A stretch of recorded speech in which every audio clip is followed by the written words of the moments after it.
Hello and welcome to the 49th episode of Fresh Off the Reel. My name is Lib. My name is Pat Lord. I should have thought about that one more. And today we're talking about the newest MCU movie, Guardians of the Galaxy Volume 3. This seems like a little trend we're doing here where I guess we're just going to do MCU movies, but only the ones we care about cuz we didn't do an episode on Ant-Man. Yeah, we did a. I mean, we did more than I thought we were going to for that, man. We did 15 minutes of Ant-Man. Yeah, and you'll probably get 15 minutes of the next MCU movie because can't say I'm too interested, but that's for next time. Yeah. This time we're talking about this movie. This movie, directed by James Gunn, 2023. But before we talk anything, it's been a while. We know. Well, I mean, when you're hearing this 1 week after the Mario episode, but the Mario episode and the Creed 3 episode have a pretty substantial gap. We recorded the Mario episode before Zelda Tears of the Kingdom came out, and you're hearing this about a A month month later. after. Yeah. Yeah, we said we were gonna take a week, but then we weren't like too busy to record. It's just shit happens, life got in the way, a little bit. We got a little busy. Zelda may or may not have played a factor, but we did get a little Look, busy with other things. I'm not gonna sugarcoat. Okay, I'm gonna be 100% honest. I didn't want to record because I was too busy playing Zelda. I'm gonna be honest. I didn't want to record because the only thing I'm talking about right now is Spider-Man, and unfortunately, we're not talking about Spider-Man. So There's your reference for today. there's the reference. Yeah, I mean, like, Zelda Tears of the Kingdom. If you guys aren't playing it, well, fucking get the fuck on that. Do that, please. It's really good. It's really good, and I enjoyed it. I finished it, so that's why I'm okay leaving my Switch. Yeah, I haven't finished it yet. I'm really close to finishing it though. But we're gonna stop talking about it now because this is not a video game podcast. This is the Zelda movie, right? The inevitable Zelda movie that's gonna come out. This is what we're recording today. Man, we talked a little bit about if there would ever be a Zelda movie in our Mario movie review, and There will like, be. I'm gonna say there might be. As of the time of recording, Mario made a lot of money. A lot more money than it did when we talked about Mario. Yeah, but I'm pretty sure they're just gonna make Mario movies, and by that I mean like Yoshi, Luigi, like Luigi's Mansion, like Yoshi's Island, like Mario Galaxy, stuff like that. I'm pretty sure they're gonna stick to Mario. Nah, I don't know. I think Miyamoto said they want to do other Nintendo movies, and I definitely see it happening. I see Zelda as a TV show. I would prefer a TV show. See, I see Zelda as a TV show where Link just does something random every episode, and it's not really that connected. Because like the stories in Zelda games are usually very like bare bones. It's usually like leave the forest, go to lava, do that, then go to water, do that, and then go to castle, game over. I would prefer a show. I agree with you in that regard. But riddle me this: Lib, can a TV show have a scene where Link drives a go-kart to take on me? No, but there's no cars in That's Zelda. not true anymore. That's not true anymore. You're right. That's not true anymore. They're right, but they're not gonna do a Tears of the Kingdom movie. But you know what else isn't in Zelda? Marvel. The Guardians of the Galaxy. So let's talk cinema. So Guardians of the Galaxy Volume 3. Let's see this plot synopsis. Let's read it out here. This is the last Guardians movie, supposedly. It's the last one James Gunn is involved in. Yeah, it is that's the true. end of this trilogy. Dare I say, the most consistent trilogy in the MCU. Yeah, probably. I don't know. The only other trilogy is Iron Man. Oh, and There's Spider-Man. Captain America and Thor. All Thor's a There's four. quadrilogy now. There's a trilogy in there. Quadrilogy. Let's just pretend that fourth one didn't happen. Oh, but then we have to acknowledge that the second one happened. Yeah, but we can't. I don't want to acknowledge both. So we gotta pick one. You know what? It's a duology.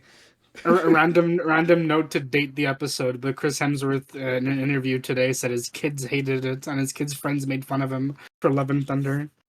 And then he admitted that it was maybe a little bit too goofy. Yeah, well, So for all the people who said that it's a kids movie, shut up, don't hate it. Even the stars' kids didn't like it, and they exist because of those movies. So they have a stake in the game. But yeah, Guardians. plot synopsis from Letterboxd. Here we go.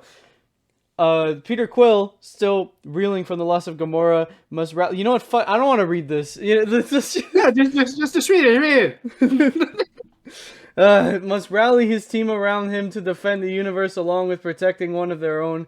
A mission that, if not completed successfully, could possibly lead to the end of the Guardians as we know them. Wow, the stakes are high. That's what the movie's about. The stakes are really high. Oh boy, I can't wait to see who dies in this movie. Spoiler alert, nobody. Nobody dies.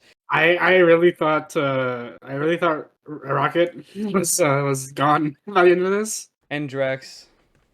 Drax, I didn't think I didn't think he was gonna die just because I feel like if he was ever gonna die, it would have been in Infinity War. But well, he didn't. And he didn't die here either. Look, So I thought it would be Drax and Rocket because Dave Bautista said he hates playing Drax, he doesn't want to do it anymore, and Rocket was really the focus of this movie. yeah, for someone who's like not in it much, he's kind of the lead. He's kind of MIA for about I'm gonna say half the movie because there are flashbacks obviously with him. But he's the lead kind of. He's the focus of the story, and the Guardians have to come together, including our little Gamora out of time, which is a plot point I'll talk about later. Have to team up and save him. Well, we learned about his past that they've been hinting at for like 2 movies. And just to put it out there, if you haven't seen this movie and you're a little squeamish about violence towards animals, maybe don't watch this movie. It could be a bit of a hard watch if you're not prepared. I think the trailers did plenty well enough to prepare you for what was going to happen here. Yeah, I mean, look, I'm gonna say like this movie would have surprised me a lot more on the like the animal cruelty stuff. I would have been even more surprised that it was in the movie if it wasn't in the game. We're gonna be talking about the game a little bit here, Pat. I know you haven't finished it. I haven't finished it, but I do know some stuff about the game. Yeah. The Guardians of the Galaxy game is first of all really really good, but this movie kind of adapts it, and it's not afraid to say that it adapts the game, and you're gonna see like when you finish the game, like when you just play through the whole thing, the movie's pretty much just an adaptation of the game, and I haven't seen anybody making that connection.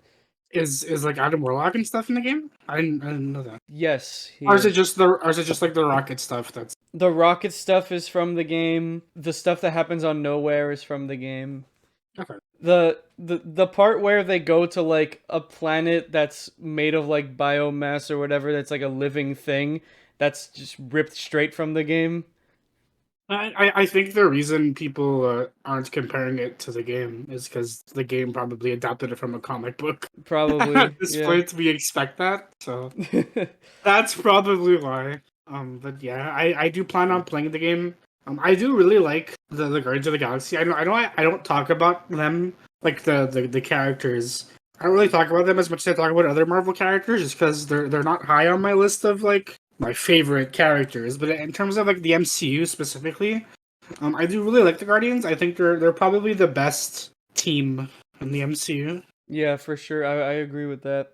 I like them a lot, and I think this movie is a nice kind of conclusion to all of them as a group, because we'll get there when we get there, but spoilers. The Guardians don't die in this movie, but they do disband, and I'm sure we're definitely going to see Peter Quill at some point in the future, because that's how the movie ends, but also I'm sure we'll see like Rocket and stuff, at least in cameos during like Kang, the Kang Dynasty and shit. But as far as Guardians of the Galaxy movies, this team is done, and I'm sad to see them go because I do like them a lot. I do like these movies quite a fair bit, especially the first one. I think they're really fun. And this movie, despite being a sad movie in nature and tone, it's definitely a bit of a hard watch. A little if you're squeamish at times, it is still a Guardians movie, and the Guardians are fun, and I like them. Yeah, I saw a lot of people saying that this movie has the same amount of emotion as No Way Home and Endgame. I don't agree with that. Like the Endgame has really like the finale vibe to it, and No Way Home's not that emotional at all, in my opinion. I think No Way Home is emotional if you're really attached to Peter and his relationship with like Ned and MJ. Yeah, But but it's more it's emotional in a self-contained way, like, kind of like how this movie is emotional in like in it's self-contained to the Guardians and their story. Then it is emotional. But I think Endgame is emotional as a finale for the MCU. So I think like Tony's death and everything is a bit hits a little bit harder because of what it means overall. But I do think this movie was emotional for like the Guardians as a team. yeah, and also in Endgame, someone dies. That's Yeah. another thing. This movie did make me shed a tear, and that's not something I could say about either No Way Home, a movie I show, or Endgame. I did not cry. And this one got a little tear out of me. One One little. single, one little tear. Yeah, I think I really like the story of this movie. I didn't shed a tear from it. I did hear like some people were really anxious watching this movie. It's a very big anxiety inducing movie because the whole time the way the movie starts is like the nowhere, the planet, or what is it, like a giant spaceship, kind of like the Death Star. Like it gets attacked by Celestials. What's the guy's name? Um, Hold on. The High Evolutionary. Oh, you No, mean Adam Warlock? Adam It's attacked, Warlock. Okay, yeah, Adam attacked by Warlock. Adam Warlock. Yeah, yeah, the guy with the eyebrows. Yeah, the guy who's Goku. He's a meme right now, Yeah, he's because a of meme. his entrance. It's hilarious. I have to say, everybody who's asking for a live action Dragon Ball movie, unironically, Adam Warlock is what you're gonna get, and I don't know if you want that as much as you think you do.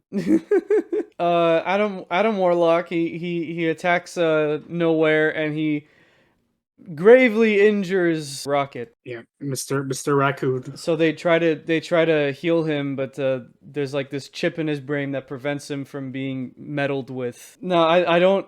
That plot point I don't like, even though that plot point is what enables the entire movie.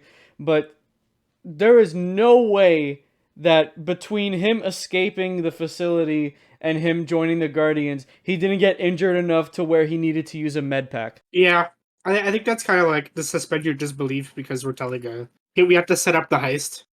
That's just turn your brain off and just accept that this is the heist setup.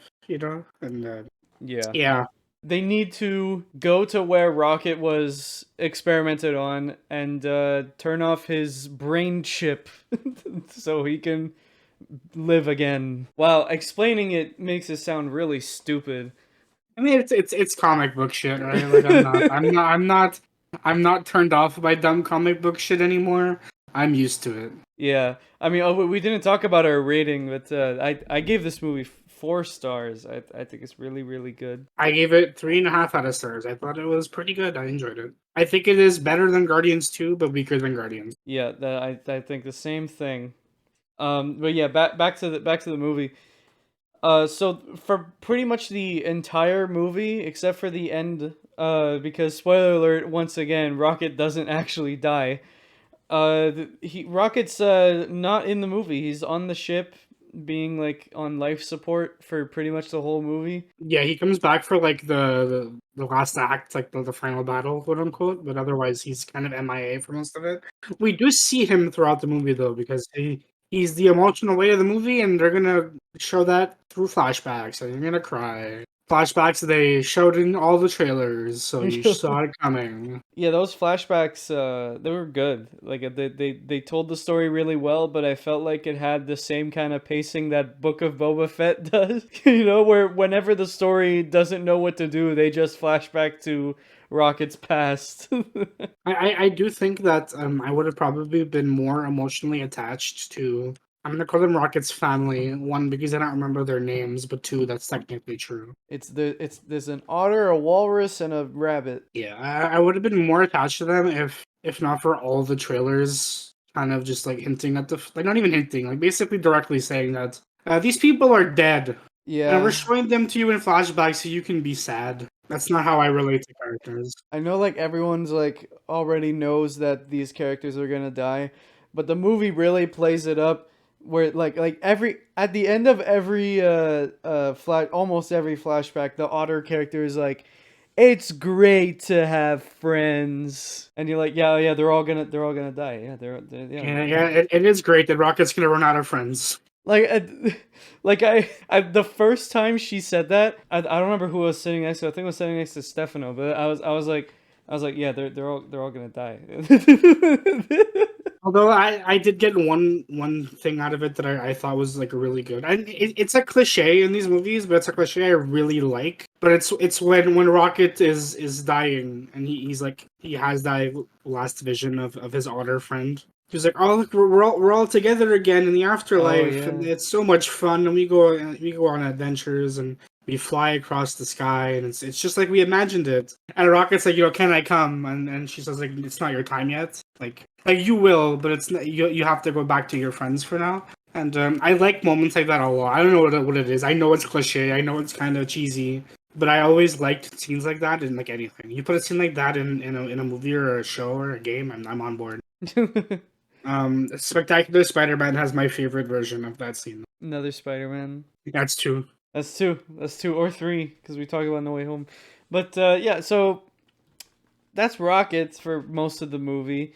But the movie's about everybody else. So the Guardians of the Galaxy. Let's start with Peter Quill. I think a lot of people have right now. A lot of people have a bad taste of Chris Pratt in their mouth because of the Mario movie. I think he's pretty good in this movie, but I see a lot of criticisms towards Chris Pratt. I think he's good here, but he's a different Peter Quill in this movie than he is in the other Guardians movies and like the two Avengers appearances he has. But I think it works. I think Chris Pratt does I don't want to call him decrepit because that's not entirely like how I would describe him. But he's just like he's broken. He's a broken Peter Quill in this movie. And I think Chris Pratt does a fine enough job at it. I don't think he's bad per se. He's just fine. It's not a standout performance. I think he's pretty good. I like the scene that they showed in all of the trailers. So yeah, thank you for that, Marvel. Where he's like yelling and crying and screaming. He looks pretty good there. Like that's a good acting there. But for most of the movie, he's kind of just Chris Pratt. not acting. Yeah, He's just kind of Chris Pratt. Yeah, he is I kind of do Chris like Pratt. his last scene where he ran into his grandfather. Oh, that's more just it's more on the side of the actor playing his grandfather. But I think that scene is really it's one of his better scenes in this movie. Oh yeah, I forgot about that scene. Yeah, he goes to see his grandfather. That's the part where I shed a single tear. You can't put old men in movies and not have me cry. Pat likes seeing old men happy in movies. I do. Creed 2, that is a good scene. I wish I could see Rocky Balboa be happy again. Yeah, so that's pretty much Chris Pratt. I mean, there's not a lot to talk about here. I have the least amount to say about him. Yeah, he's fine. I don't think he's bad. I don't think he's exceptional. But he's still Star Lord, and seeing his journey, kind of like him like figuring out that he needs to let Gamora go, and again, that's okay. It is nice. Yeah, I don't really like that he's still like he knows that this is not his Gamora, but all the time he's always like, me and you, we used to be so in love, bro. I don't Well, like that. the movie is him kind of coming to terms with the fact that like he knows it's not his Gamora, but he still like wants her back and still loves her, right? So like, but I think this movie is a nice conclusion to that arc. It's not a plot point I really enjoyed in Endgame. I don't like that Gamora is just back. And you definitely get that feeling that James Gunn had a completely different plan for this movie. Prior to Endgame, Adam Warlock being a funny example because he's in two after credit scenes and he's probably supposed to be the main antagonist of this movie, but then Endgame happened and Yeah.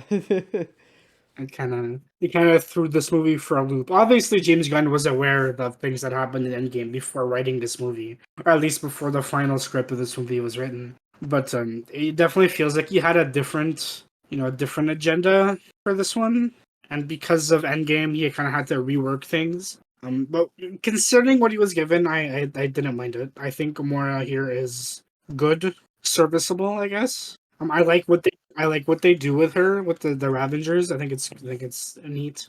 I like her dynamic with Quill. It's just a what if, what if James Gunn got to make the movie he set out to originally, Still not the biggest fan of Gamora.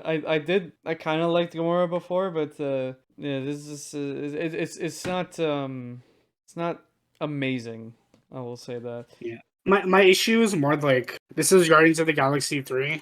It's the bookend to this trilogy of this story about these characters, and this Guardian is not the Guardian from the first two movies. Yeah, And they kind of have to make do with what they have. And like I said, for what it's worth, I think her shtick with Quill in this movie and him kind of having to come to terms with everything that happened. And with her, is good. It's handled well. It's just I think it would have been nice if we got the original version of this story, Sans Endgame. yeah. We'll never get that, and that's fine. I think the movie is still good, regardless of that. One thing I would change in Endgame is instead of Gamora dying, it should have been Nebula. I don't agree. I like Nebula in this movie. Yeah, I'm a certified Nebula hater. She's my least favorite MCU character by That's a fair. long shot. I fucking hate her and everything she's in. She's just sucks. I hate Nebula. Yeah, that's fair. I'm not. But in this movie, she got a lot of laughs out of me. I think I know I'm not the only person who hates Nebula, but I feel like she's very different in this movie.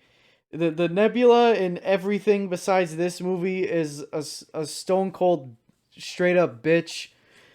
But in this movie, she's like, she's a part of the Guardians now. It seems like you could really feel the time gap between Guardians 2 and 3 because she feels like she's part of the family now. Like she knows these people and she knows how to act around them. And for that negative I gave Endgame earlier, a positive is it did bring Nebula into the Guardians. That movie is a nice stepping stone between 2 and 3 for Nebula, and I think she works here. I wish Gamora stayed dead. Just I think they could have still told this story and just had Nebula and had Gamora be dead. And have like Nebula be that like shoulder to lean on while they both kind of figure out what to do with this world without her sister. But Gamora's here. I think Nebula's interactions with her are generally pretty funny too. Yeah, I like Nebula's interactions with Peter. I think that's really funny. The one scene where they like he's like, I don't know, I just never noticed how black your eyes are. We talk a lot about MCU really shitty MCU jokes. Haha, that's funny. Like, hey, get on with the fucking movie. But with Guardians of the Galaxy, a lot of the movie is jokes. That's kind of been established since the first movie. Yeah, and I think it works because that's their thing. Being funny is their thing. And the jokes in this movie are actually really good. I don't think it's as funny as the first movie. The first movie is still, I think, the funniest MCU movie. Yeah, But I agree. but this is like really close up there. It's really really funny. I had a lot of fun laughing with the theater. Yeah, we did watch this in theaters, by the way. Yeah, Forgot yeah, to we mention. did. It's a good fun time, despite being such a unhappy story. Where for the most part, the characters are either miserable or like unsure about what they want to do in life. The movie still finds time to be genuinely like pretty funny, and I'm not complaining. 'Cause that's kind of what I go to the Guardians for. Yeah, and speaking of characters that are redeemed from this movie to me, let's talk about Mantis. So Mantis was introduced in Guardians 2, and she was very weird. I don't know what Mantis is like in the comics. She's in the game, but pretty briefly.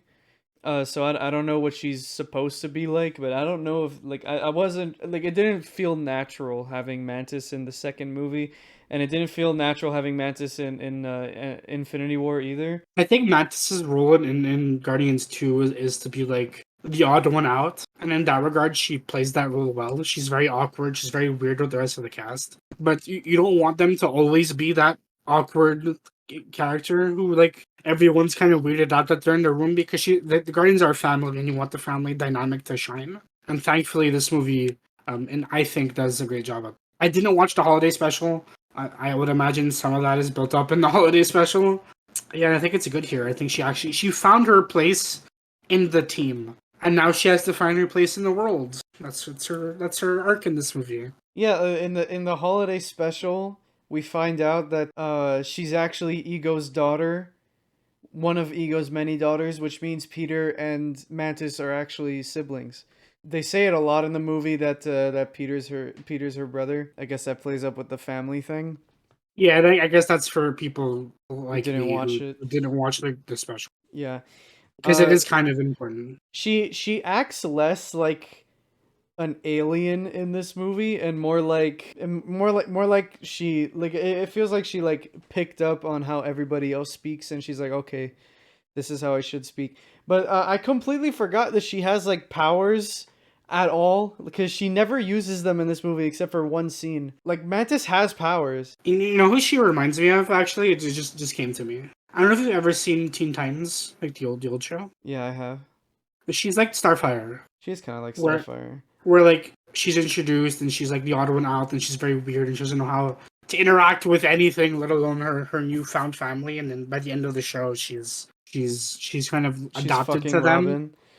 That too, but also she's adopted to the world around her and also the people that she let into her life. And it's cute. I like Mantis in this. Yeah, Mantis is cute in this movie. That's a good word for it. Yeah, that's another redeemed character in my eyes because I didn't like her Yeah. before, and now actually she fits in really well. Yeah, and I like her arc with Peter, where she's like she wants to help Peter kind of get over Gamora and find the person she met in Guardians 2 again.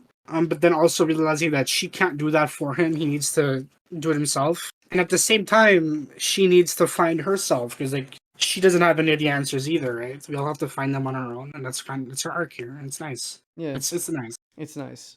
We're pretty much done with characters that have arcs because of the, I think Drax has an arc. It doesn't start in this movie. It starts in Guardians 1. so And yeah, ends. Drax. I don't know if does the movies do the thing where Thanos killed his family and everything. Yeah. Yeah. Okay. So that's I'm sure that's mentioned in the first movie. So that starts in the Yeah. first movie. Like, I think we've talked about this a little bit before. I don't know when we did, but I'm sure we have on the podcast. Is that when Drax was introduced, he was like, Drax, and then second movie comes along, and all of a sudden he's this bumbling idiot, and he's like the comic relief, and it feels very weird and very unnatural, and they just made him into a stupid the stupid big guy. That typecast stupid big guy. Like he's an idiot in Guardians 1, but he wasn't the stupid big guy. He was just dumb, but he had a role and he did like in Guardians 1, Drax is very like one note, like in terms of his goals. Is he wants to kill Thanos because they killed his family. And that's all he cares about. That's all he's focusing on. So he's dumb, but he also has a one track mind. And I feel like Guardians 2 onward just turned him into just a complete like idiot. They flanderized him to hell. But I think this movie kind of brings him back for me. I think you kind of get he's still an idiot. Like he's still stupid for the sake of being stupid, like as a joke. But I think his role is different in this movie, so it feels more earned when he has those like nice moments. Whereas his moments in like Infinity War kind of feel overshadowed by him being a joke. Yeah, I wouldn't say Drax was quote unquote redeemed like in the same way like Nebula and Mantis were, but he is better in this movie. He has a purpose being here. He's still pretty funny. I always thought Drax was funny. I didn't think he was funny in Guardians 2. I thought he was. But I feel like it's just also because he's just a joke. Whereas in this movie he's funny but has something to do, so I didn't mind it as much. I don't know because I for me the funniest joke in the entire MCU is from Guardians 2, and it's a Drax where he's like, Peter's like, how long you been standing there? He's like, 20 minutes. I have mastered the art of standing so perfectly still that I've become invisible. That's fair. I love that joke. I thought they would have referenced it in this movie because it's such an iconic joke, but they didn't. Sad face. But the jokes he does have in this movie are really, really, really, really funny. It reminds me of his jokes from the games. Another connection to the game there. He actually does have a purpose in the story. Like he can talk to the children. Saying that right now sounds really weird. I don't know if we're even gonna talk about that, but yeah, you should just Yep. watch the movie. It'll make sense if you It's watch it. it's a plot point. So at least get into it a little bit. He could speak to the children. Drax's role isn't to be a destroyer anymore, it's to be a father. And that's what he Yep. always wanted, right? So Drax the father. from Guardians 1, he only wanted to be Drax the father, and that was taken away from him. And then Groot is Groot. He's in this movie. Yeah, he's in the movie. I want to say he's the worst Guardian, but I don't think that's fair because he has three words he could say at any given time. He says something at the end. Now he has 7 words he can say. Because you know, at the end of the first movie, he says, "We are Groot," but at the end of this movie, he says, "I love you guys." Aw, so sweet. I do like Groot. I think he's fun as like a video game character because that's all he is. He's fun as an action figure. He has a lot more. He has a lot more moves he can do in this movie, which is cool. But as far as emotional weight is concerned, he's about as emotional as a tree. You know what he should have said at the end? "We are family." It would have been funny because it's Vin Diesel. I always forget that that's Vin Diesel. But Like, yeah, like you a- always forget that Rocket is Bradley Cooper. But no, the thing is, like, Rocket as Bradley Cooper is like recognizable because he speaks, right? So you could tell the voice, and he's playing a character. Vin Diesel says like 3 words throughout 90% of this trilogy, and it's hard to tell that voice apart, you know, because Vin Diesel in the Fast movies is also just a tree. Yep. So that's all the guard. Oh wait, well there's the other guy. Sean Gunn plays what's his name? Kraglin. I don't like him in this movie because I feel like it's the exact same arc he had in Guardians 2. Yeah, he takes up the mantle after Yondu's death, and that's it. That's his whole arc. Yep, I thought he came to terms with his position at the end of Guardians 2 when he picked up the arrow. But we're just doing that again. But he's not in the movie much. It's fine. It's not a big deal. Speaking of Yondu, Michael Rooker does actually get a cameo in this movie as Yondu. I thought it was reused footage, but it's a straight up like he came back for this. Yeah, I like Yondu. I was happy to see him. Yeah, I love Yondu. He's a Probably really good my character. favorite character in these movies. It was nice to see him again. Yeah, but that's all the main Guardians. Yeah, they're fine. They're fun. I like them. They are actually really fun in this movie. This movie feels like I'm gonna take a review from Letterboxd that I saw right here by Ram Heart Emoji, cool name guy. In his review, he says this is a fucking apology letter from Marvel Studios. Yeah, it kind of feels that way. I totally agree. It feels that way. Shea Farillas of Shea Farillas Productions on YouTube says that this makes Thor: Love and Thunder look like a preschooler made it. Yeah, I also agree. This movie's very well shot. It's very well composed. It is James Gunn, so I'm not surprised because he's great. It's just really good all together. It is actually really a really great movie. I think this solidifies Guardians of the Galaxy as the best MCU trilogy. I would say is the best MCU trilogy. The only other trilogies are Spider-Man, Iron Man, Cap, and Captain America. I mean, like, I'm gonna count Thor's because it's 3 movies. Ant-Man's a trilogy. Oh yeah, Ant-Man is also a trilogy. Like I like Ant-Man 1. That's the only one. For Captain America, that one's actually a pretty strong contender for best trilogy. Iron Man is another strong contender, but Iron Man 2 really lowers it. I guess. Do you want to count Avengers? Avengers has 4 movies. Yeah, but I count it because Infinity War Endgame is one story. Yeah, I guess. Yeah. So, I mean, Avengers. That's a very strong candidate, but Age of Ultron and Endgame, I would kind of put on the same pedestal. Oh, that's sacrilegious. No, I don't disagree too heavily. The pedestal being really low, by the way. And then Spider-Man. Yeah, Spider-Man. You know, come on, Spider-Man's great, but Far From Home. Yeah, I think if maybe not the best, I definitely think Guardians is the most consistent trilogy of the 3. Oh my god. Okay, I was on Instagram yesterday, which I need to stop doing because I saw a lot of my stories start with I was on Instagram. But I saw that like IGN made a tier list of all of the Spider-Man movies. And the people in the comments were putting their own tier lists, and I saw a lot of people put Far From Home at the very bottom under Amazing Spider-Man 2. And every time I see that, I'm just like, you guys just either haven't seen Amazing Spider-Man 2 or you're giving too much hate to Far From Home. Yeah, I'm a certified Far From Home hater.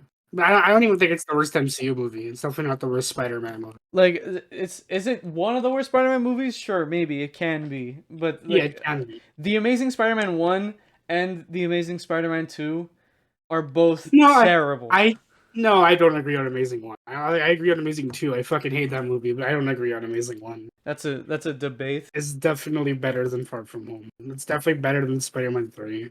Meme enjoyment aside, like I think Far From Home is better than 3. I'll defend Amazing One. I will not defend Two though. Two sucks. Two's the if we're not including Venom and Morbius, then Amazing Two is the worst. But if we are, Why would we include Morbius?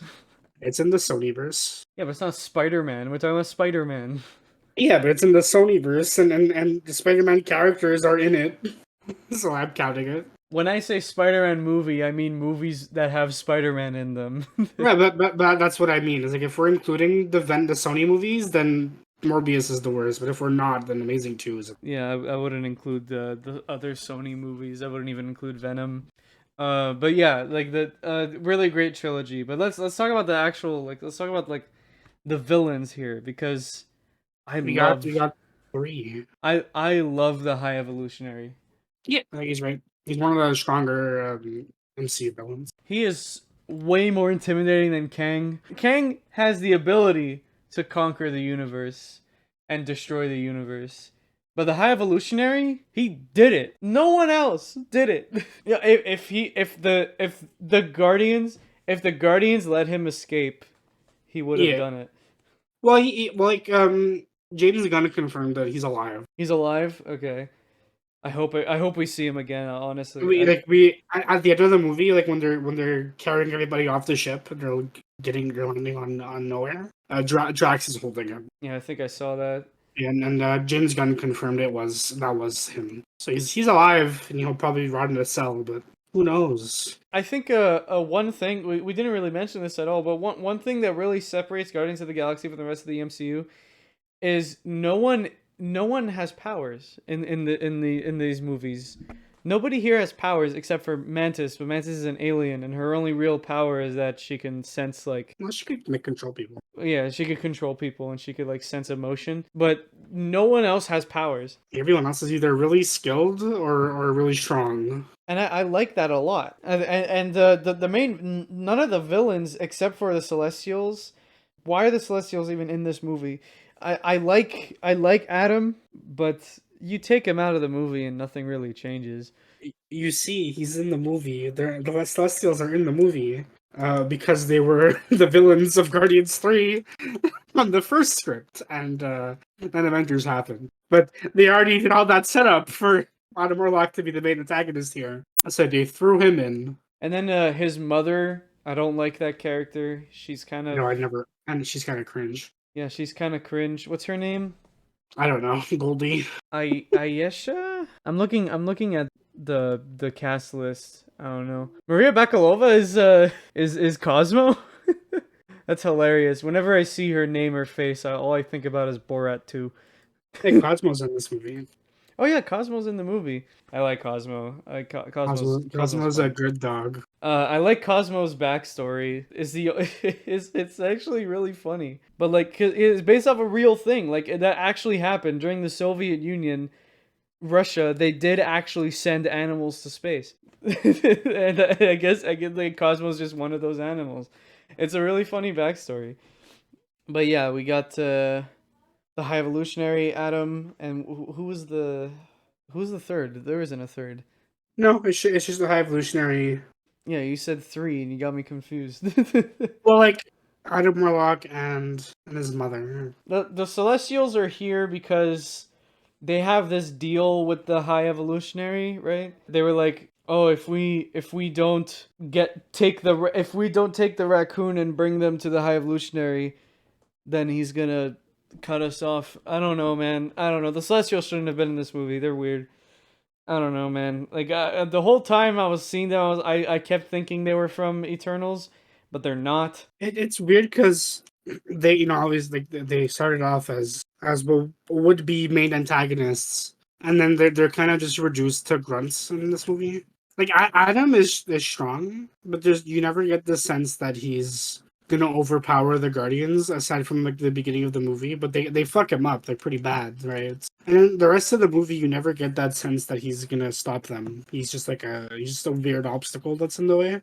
So again, like maybe he. I mean, we not maybe we know he had different plans for Adam Warlock in the original cut of this movie. We're never gonna see it because that movie never made it past the script writing phase. But I think it'd be interesting if James Gunn ever spoke about it publicly. I'd be interested in hearing what he has to say. Yeah, I'd be interested in seeing Adam Warlock in future movies, but he wouldn't be an antagonist now because he's part of the Guardians. That well, the whatever. Yeah, well, it's part of Raccoon's Guardians. We're gonna talk about that later. He's redeemed at the end, but like for the whole movie, like you're kind of rooting for him because he's not really like fully evil. His mother is. Yeah, he's literally just a child put in a god's body. And the Celestials are interesting characters. Like they I wish they either got their own movie or this movie had the plan it was going to have at the beginning, because the Celestials are interesting characters. They show up in the comics pretty frequently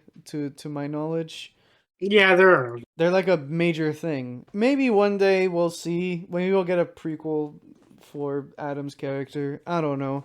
It won't be directed by James Gunn, which kind of sucks. But I would imagine he'll be in Kang Dynasty or whatever the plan is next for. Because I think they set up the new team. James Gunn is walking, but I don't think we're done with these characters 100%. yeah. I'm sure whenever those movies come out, we'll see Adam again, and he'll be a little older, a little different character basically. Yeah, at the end of the movie, where it usually says like will return, it says Star-Lord will return, not the Guardians of the Galaxy. So I'm assuming all that means is that Peter Quill's gonna be in Kang Dynasty and Secret Wars, Yeah. and probably not the rest of the Guardians. If anybody's gonna make a cameo, it's probably gonna be Rocket because he has his own team at the end of the movie. His own team. It's him, Groot, Adam, and someone else. Who was it? One of the kids from the ship that they saved. Oh yeah, one of the kids. And Sean Gunn. Oh yeah, and Sean Gunn. What's Kraglin?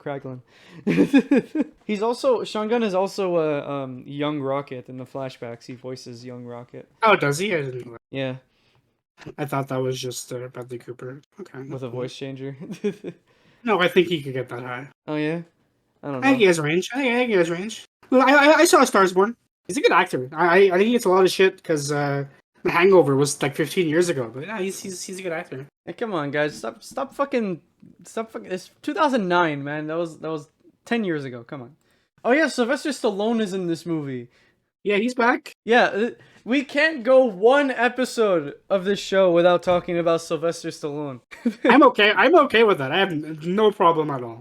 I like Sylvester Stallone. I think every movie ever made should be remade with Sylvester Stallone in it. I think he can only make movies better. Okay, what's your favorite movie ever made, Lib? My favorite, it's Everything Everywhere All at Once. Okay, imagine Everything Everywhere All at Once, but Sylvester Stallone was in it, right? Like, come on. Yeah, that's better. Spider-Man Into the Spider-Verse. Now imagine Sylvester Stallone in live action was just in that movie.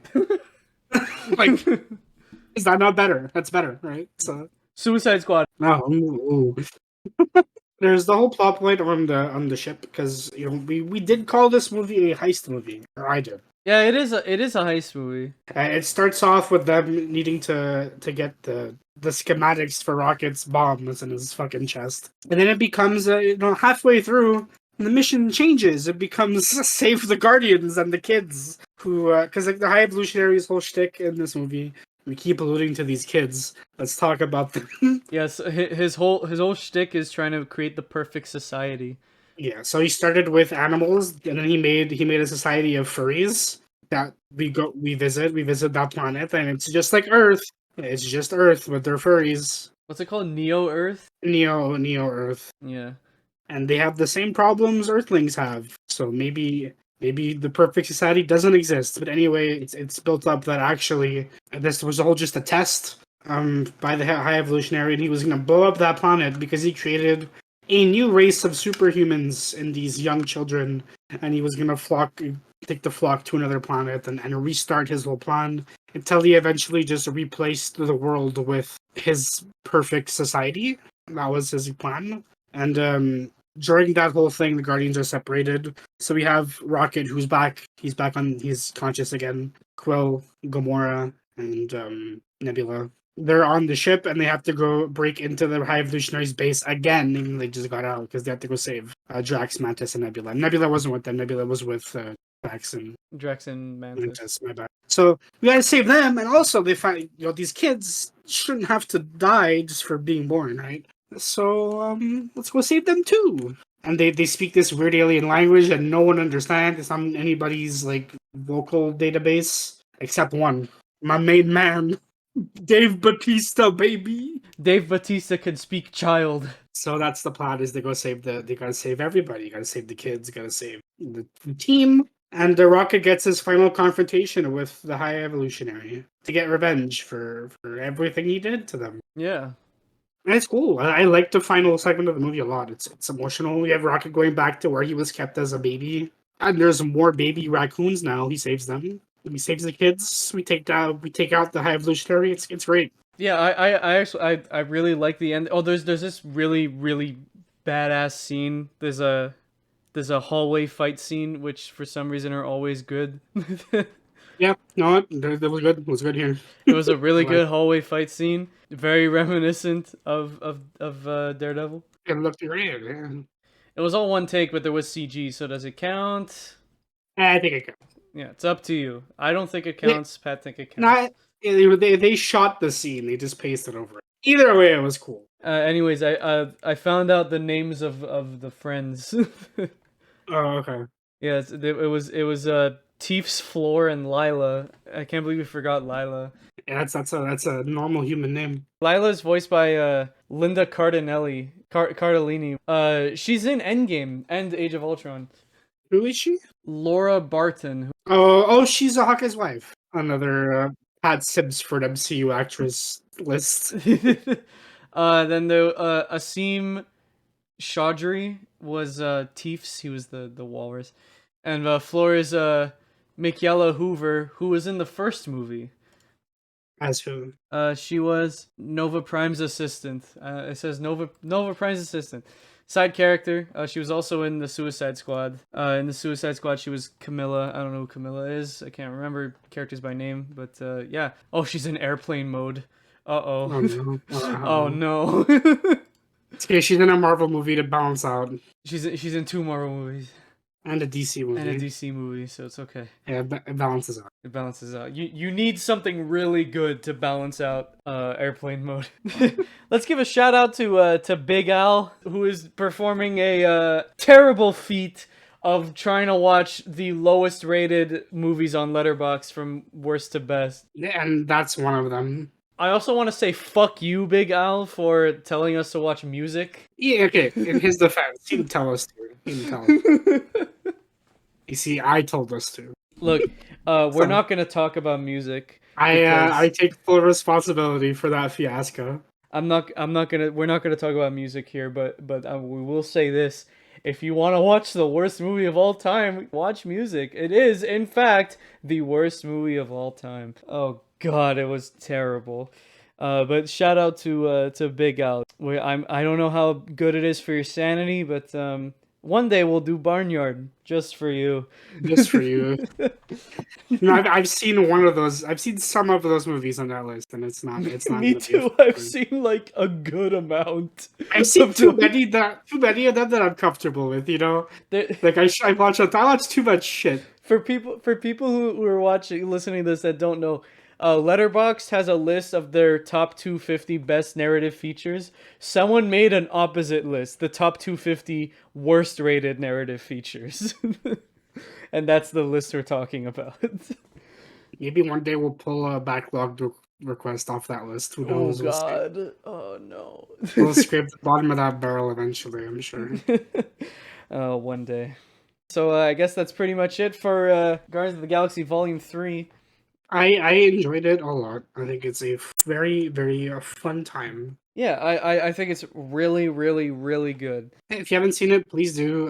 It's probably the best MCU movie in a long time. Yeah, it's the best Phase 5 movie, that's for sure, but Phase 5 just started. So that doesn't really mean anything right now. Let's hope they hit the ground running and they continue to keep up the pace. You know, In my ranking of all the MCU movies, I have it at 10. I don't remember where it is on my list, and I'm not gonna check, but I think it's like 11 or 10. Yeah, I have it at 10. It's above for me it's above Civil War, Thor Ragnarok for me, like it's above those kinds of movies. I think I might have. I think it's tied with Ragnarok, and it's below Civil War, but I don't remember. I don't know. If you want to check out our list of MCU ranked, you can find them on our Letterboxd accounts, which you can find on the link tree. More about that at the very end if you want to figure out how to get there. Yeah, plug. Yeah, plug. Watch the rest of the episode. Anyways, we're gonna move on to Backloggd, the segment where we recommend each other movies to talk about in the next episode. Last episode, Pat recommended me Juno. So let's talk about Juno. Yeah, we watched it together. We did actually. Funny thing. We had a bunch of movies that we wanted to watch, so we put it in a spin the wheel thing, and we spun a wheel, and it landed on Juno. And we were like, we probably should have just watched Juno to begin with because we needed to record this. Yeah, we're a little late on this recording. We probably should have just watched it. But, we did. But anyways, yeah, we watched it, and I gotta say, it's really, really good. I think the reason why Pat recommended me this was because when he recommended me Superbad, I mentioned that I don't really know if Michael Cera is a good actor or not. Yeah, I mean, I noticed he hadn't watched Juno. Yeah, so I will say I have my answer, ladies and gentlemen. Michael Cera is an okay actor. Yeah. So you don't have an answer. You're still not sure. I'm still not sure. I'm still not sure. I thought he'd be in this movie more. He's on the fucking poster, but he's barely in the movie. But I like that because the movie's about Juno, and she's great, played by Elliot Page, formerly Emma Page. Very, very great acting right here. Very good movie. I have it at 4.5. 4.5. I have it at 4. 4, not 4.5. I think I also have it at 4. I think I'm gonna say it's a 4 because I think I like Juno. I saw it a long time ago. I hadn't seen it in a long time though, so it was nice to revisit for me. We watched it together, like we said, and it was nice to give it a revisit with someone who had never seen it before. By the way, I said Emma Page. I was wrong. It's Elliot Page. No. His former name, Ellen. It was Ellen. Because when he was in this movie, it was before he came out as trans. She's casted as Ellen Page. Okay. But yeah, really, really great movie. Really touching story. It's really cute. But I will say, the music choices, I hated them. Yeah, no, I think it's meant to just show Juno's different from everybody around her, and it's supposed to like reinforce her. I'm gonna call it a relationship, but it's not necessarily a relationship with the potential adopted father of her baby. She's weird, but she has someone she can relate to. But yeah, I didn't like it. I didn't like these song choices. I no, it wasn't for me. I like the song at the end, the one that Juno and Polly sing together. But all the other music choices were like really weird.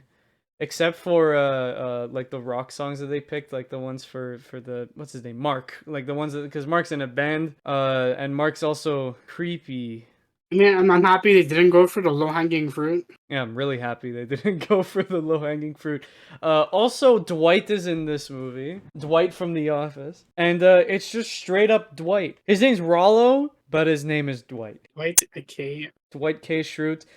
J.K. Simmons is the father in this movie, and wow, like he has some really good lines. I like J.K. Simmons. It's always nice to see him. I love J.K. Simmons. He's one of my favorite actors, for sure.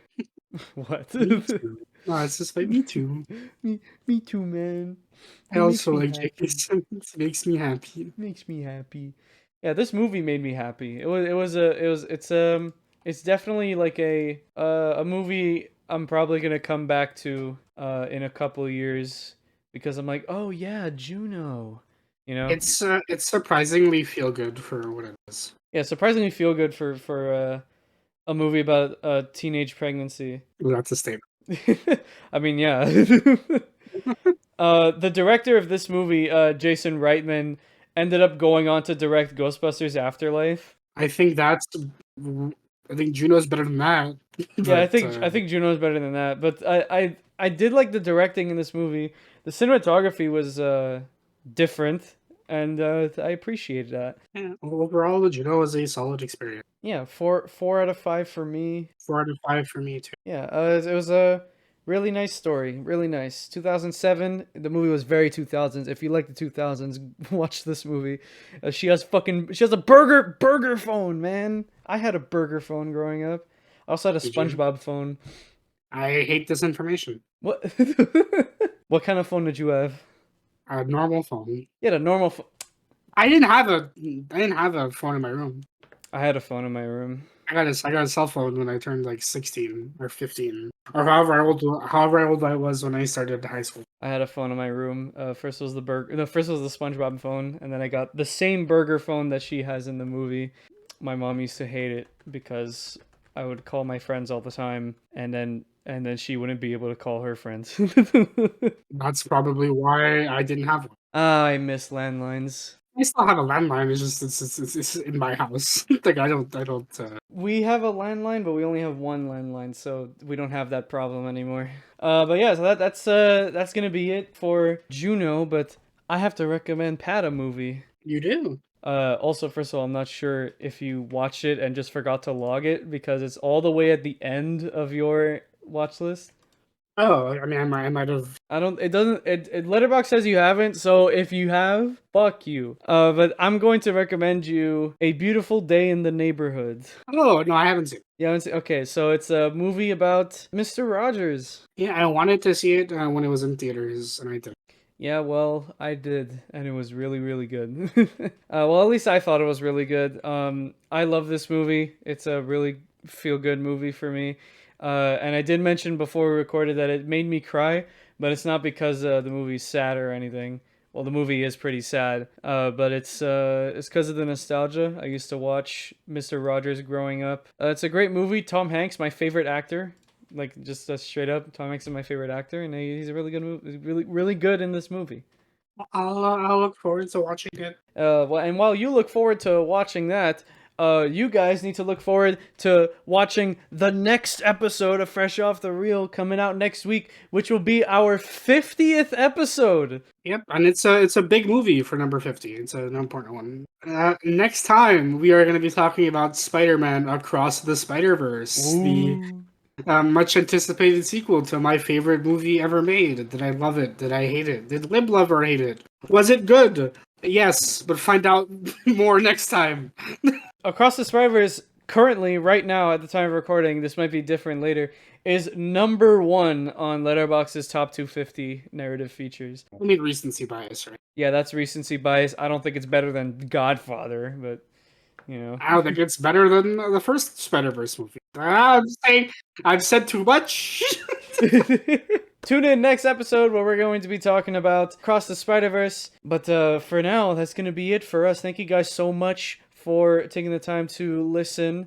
Very sorry for the long delay between episodes, but hey, Zelda's a really good game and you should play it. Just gotta say it one Yep. last time before we end. But if you liked this episode and you want to hear more, then make sure to follow us on whatever platform you're using right now to listen to our voices. You can find all of our shit on Linktree. That's linktr.ee/fresh off the reel, no spaces, no caps. See, I finally plugged it.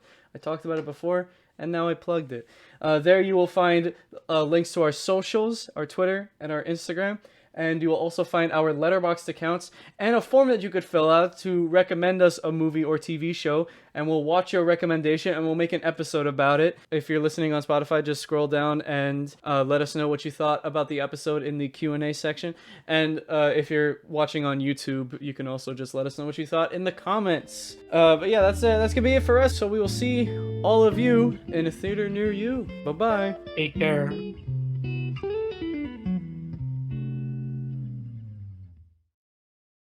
We're doing the sound test.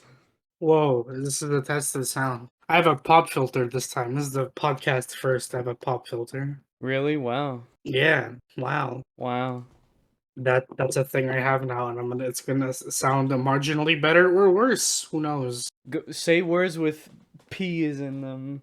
Penis, Oh. pickled peppers.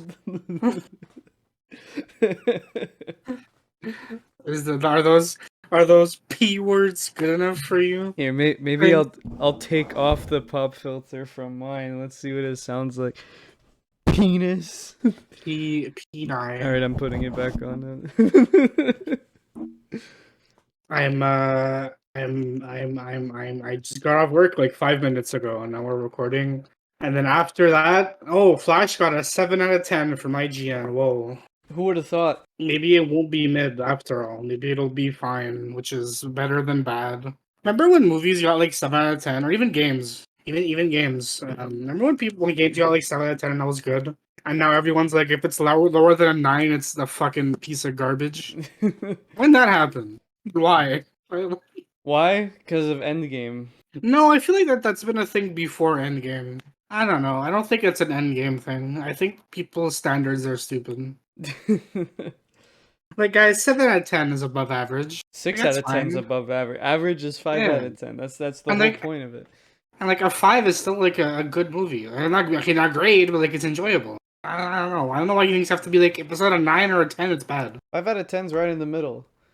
Yeah, those are fine. I can enjoy a 5 out of 10. What happened? Why do things need to be a fucking 10 now or a 9 or else and then it's bad? I don't know.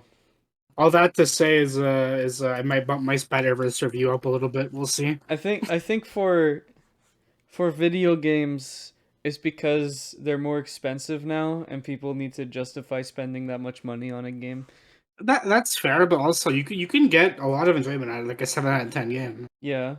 Because I think the problem is if you expect every game to be a 10 out of 10 or 9 out of 10, then you're gonna just be disappointed all the time because that's like the cream of the crop, right? Like not everything is gonna be a 9 out of 10. Yeah, the best things ever, 9 out of 10, 10 out of 10. And like even 10 out of 10 is kind of I don't know. I don't just give that out. Yeah. I don't know. Like some of my favorite games ever made, I don't even give a 10 out of 10 because that's perfect and nothing's perfect. But what I do give a 10 out of 10 is The Legend of Zelda: Tears of the Kingdom. I don't know about that one, Chief. Ooh. No, I like Tears of the Kingdom. It's like a solid 8 out of 10. Yeah, you guys are wondering why we haven't been here in a while. Even I've been playing Zelda, and I don't like it. Yeah. I think that's not stinky. Nintendo, what the fuck, man? You even got me. Yeah, that's a test of sound, I guess. Yeah, alright, that's good. The rocket stuff is from the game. The stuff that happens on Nowhere is from the game. Them going to like... Well, I gotta... Shut up! Bleep, beep. Blooper. Okay.